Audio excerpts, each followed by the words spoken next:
Nous accueillons maintenant sur le plateau du Direct Investisseur Louis-Antoine Michelet, analyste indépendant. Bonjour Louis-Antoine. Bonjour Anne-Laure. Vous nous parlez aujourd'hui de deux valeurs. On commence par la première qui est bien dans l'actu, Bolloré, puisque le groupe a publié hier des résultats, un résultat net en hausse de 60%.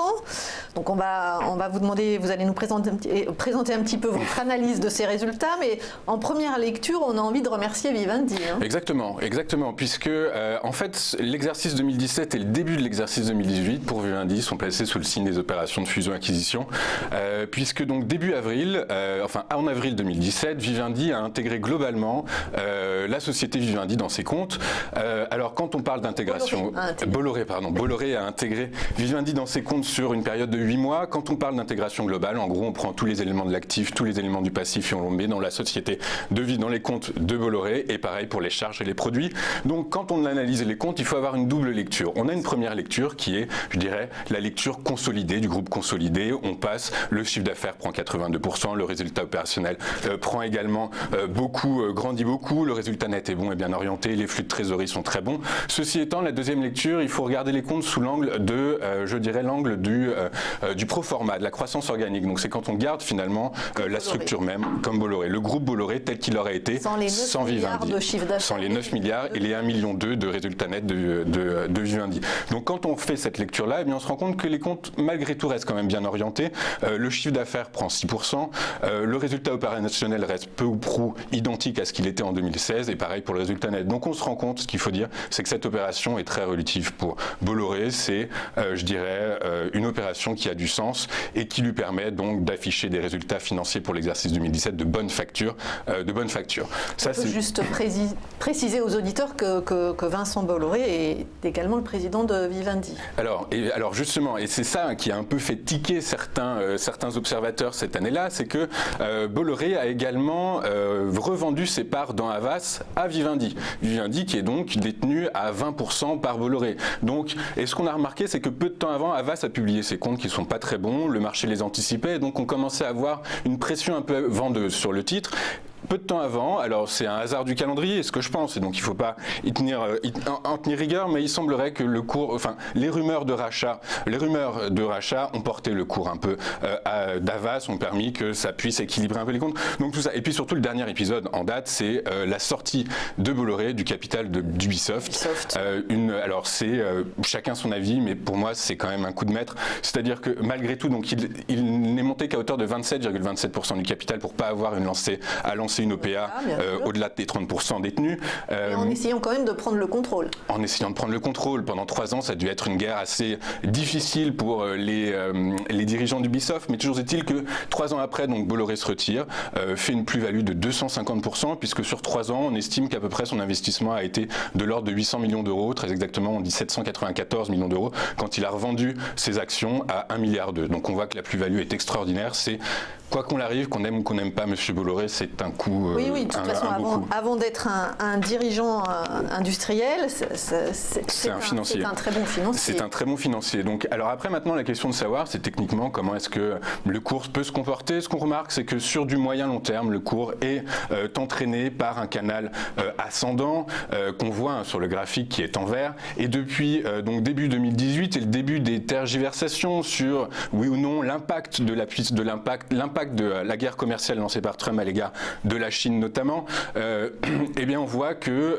ces incertitudes-là ont engagé le titre et toutes les valeurs, les principales valeurs et les indices, vous en avez parlé précédemment, il y a un mouvement un peu de défiance sur les marchés actuellement. Le titre Bolloré en pâtit également et donc il est entraîné dans un canal descendant depuis début 2018, ce qui nous permet de dire que on a tracé un premier support à 4,29 €, qui est selon moi un support, je dirais, déterminant dans la mesure où il permettrait au cours de sortir d'une zone de latéralisation qui est identifiée ici et donc d'entraîner finalement, de se diriger vers sa limite basse de canal ascendant et donc finalement si le cours sort de cette limite basse de canal ascendant pour aller chercher les 3,90, c'est un scénario assez pessimiste mais c'est envisageable, c'est la tendance à court terme, donc on peut éventuellement le miser. Ceci étant, on peut également remarquer que, et puis on remarque également que le cours évolue entre sa moyenne mobile court terme de 20 périodes et sa moyenne mobile long terme de 200 périodes. Donc typiquement, il continue de latéraliser, mais avec une tendance baissière, donc il faudra être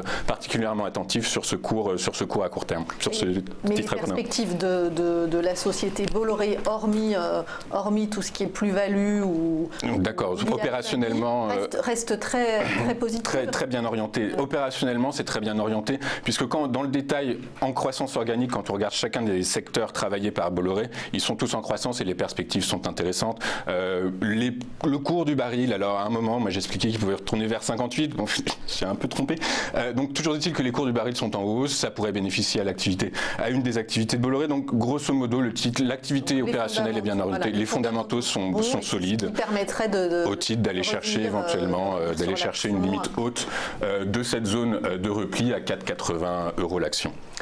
La seconde valeur, c'est Walmart, le numéro 1 mondial de la grande distribution, un secteur qui souffre un petit peu en bourse. Alors, un secteur qui souffre moins que d'autres, mais qui souffre, comme tous les secteurs souffrent actuellement aujourd'hui, de toute façon, quoi qu'il arrive. Et juste avant, alors j'avais un tableau que j'aurais voulu vous montrer, je ne sais pas si on peut l'afficher, voilà, c'est celui-là.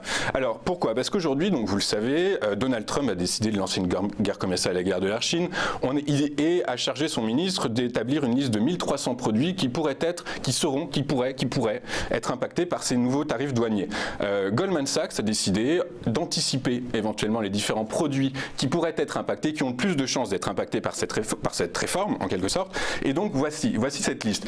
Très clairement, alors, dans le détail... Très intéressant. C'est effectivement très intéressant. Après, ce ne sont que des probabilités. Il faut travailler son scénario avec ces éléments-là, mais sans en être de façon très certaine. Toujours est-il que, ce qu'on remarque, donc je le mettrai sur le compte Twitter de TV Finance, ce tableau, si les téléspectateurs n'arrivent pas à le voir comme ça, vous le verrez très bien, mais ce qu'il en ressort, c'est que globalement, quand on voit la liste, tous les produits seront impactés, quoi qu'il arrive, par cette réforme. Certains plus que d'autres. Oui. Et donc, ce qui en ressort, c'est que, typiquement, les bijoux, les jouets, le petit matériel informatique, etc., seront impactés durement par cette réforme. Et qu'est-ce qu'on remarque? C'est en partie le cœur d'activité de Walmart. Walmart qui, effectivement, est spécialisé dans la grande distribution et distribue tous ces produits, donc risque fort d'être impacté. À l'heure actuelle, en ce moment, il y a un gros lobbying de la part des distributeurs américains envers le gouvernement pour justement essayer de négocier un petit peu les différents tarifs douaniers, puisque il faut le rappeler aussi quand même que donc on s'attendait à un cataclysme de guerre commerciale. En fait, il ne va pas en être, ça risque de pas être le cas, puisque finalement ce qu'on découvre hier, c'est que Trump accorde 60 jours de négociation aux industriels chinois, aux lobbyistes chinois et américains pour se mettre d'accord. Donc il y aura des discussions. C'est typiquement du Trump en gros, c'est-à-dire qu'on annonce quelque chose de phénoménal et finalement, exactement. Et finalement, on voit qu'il est quand même assez ouvert aux discussions. Donc voilà, donc ce tableau reprend tous les produits qui pourraient être impactés.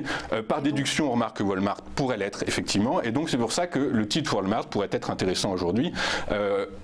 À regarder. Pourquoi? Donc deux raisons. La première, c'est que Walmart a décidé de se diversifier dans l'e-commerce, qui est, je dirais, l'essence même du secteur, selon moi, l'essence même de développement du secteur de la grande distribution en Inde. Le principal relais de croissance. Le principal relais de croissance au niveau du e-commerce et dans la zone géographique qu'ils ont visée, c'est-à-dire qu'ils ont visé l'Inde. L'Inde aujourd'hui, donc c'est 1,2 milliard d'habitants, mais surtout au-delà de ça, c'est un taux de pénétration d'Internet qui n'est fait que croître depuis 5-6 ans. Aujourd'hui, on estime les utilisateurs d'Internet indiens à environ 300 millions, donc c'est un peu moins d'un tiers de la population, et on estime que c'est un marché qui va croître entre 2016 et 2021 de quasiment 24%, donc c'est gigantesque.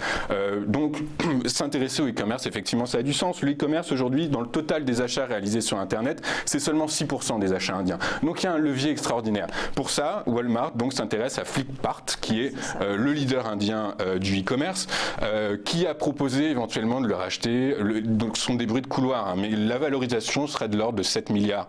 Non, la valorisation serait de 22 milliards, mais la prise de participation serait de l'ordre de 7 milliards. Oui. Voilà. Donc ça a du sens. Pourquoi? Parce que Amazon aussi a ciblé cette zone-là, prévoit d'investir 5 milliards. Donc très clairement, les distributeurs et les spécialistes du e-commerce se dirigent vers l'Inde. Donc c'est je dirais un levier de développement qui peut avoir du sens à moyen et long terme pour Walmart. Ceci dit, à court terme, c'est vrai que le titre pâtit de cette guerre commerciale.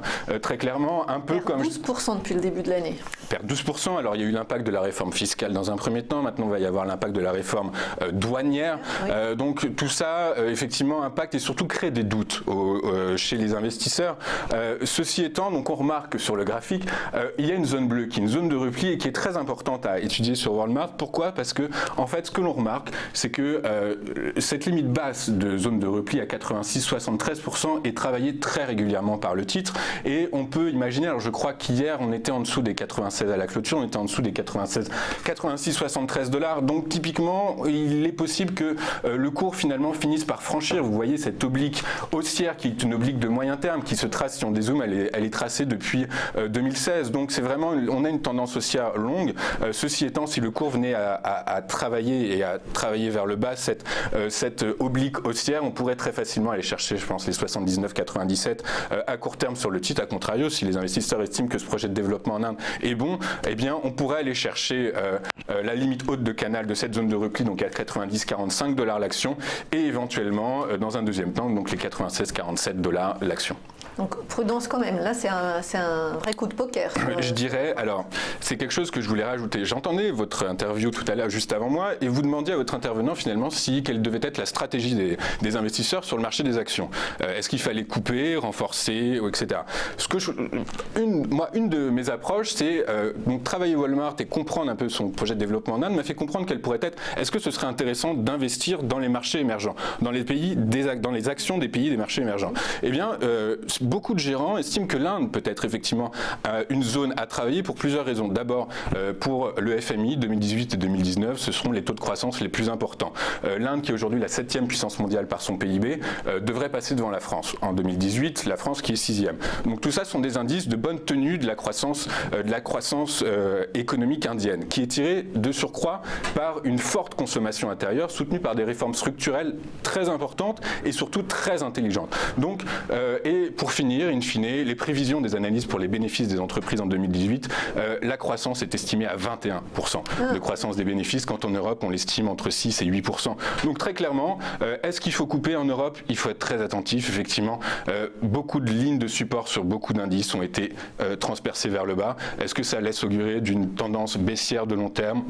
On n'en sait trop rien, il faut regarder les variables techniques. Les indicateurs techniques pourront apporter une première réponse. Ceci étant, donc effectivement, les marchés émergents peuvent être regardés dans une logique d'arbitrage, de diversification. Pourquoi pas regarder effectivement les marchés émergents et donc dans le cas qui nous intéresse aujourd'hui, pourquoi pas les actions des entreprises indiennes. Merci Louis-Antoine Michelet, analyste indépendant.